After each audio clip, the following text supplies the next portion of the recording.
Hello and welcome to this brief tutorial on how to use Orato. Orato is a software program that you can find when you download my study bar. So here you can see I have the folder for my study bar. Now if you look at the other videos that are available on YouTube, it says that my study bar is supposed to automatically run, but unfortunately that has not been my experience. But that doesn't mean that you cannot access the software programs.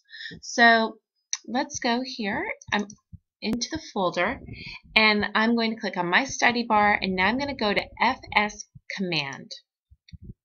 And here are all of the programs that you will find in my study bar.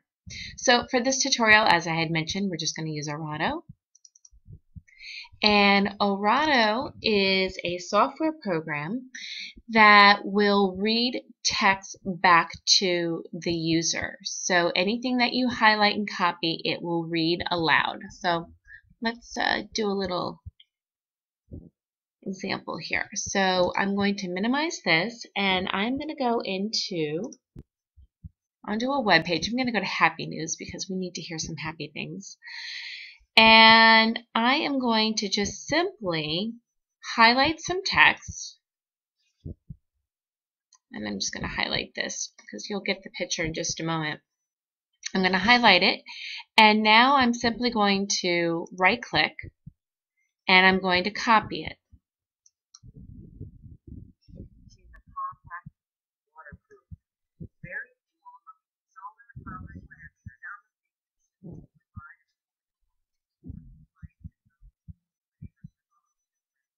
Okay, so you can see whenever you copy, it automatically puts it into this window in Orato and it reads it aloud.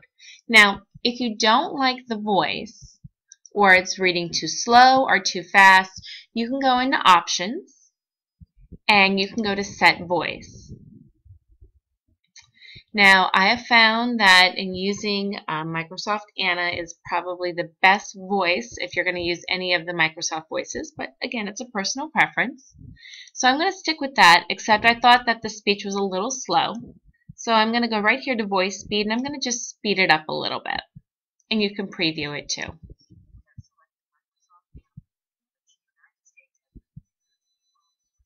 Okay. So if you like that speed or you want to change it, go ahead and do that and just simply click Apply. And now I'm going to click OK. So now we have that set. There's also some additional options here that you can take a look at. Automatically start reading once it's in the clipboard. You may or may not want that. I like that feature, so I keep it turned on. It's also the default, so you don't necessarily have to go and check this. Show text when reading. I like to see that the words being highlighted as it's being read aloud, that bimodal design, both the visual and auditory feedback. So, and then you can also highlight each sentence when reading. That's, again, a personal preference. So, and then we have some text options, selecting a background color. If you didn't like the color that was appearing, you can see the default is this blue. You can make it yellow, you can make it green, any color that you choose. And that is, let me just click here. Helps when I close that. And let me just close that. And that is our brief tutorial on Orato.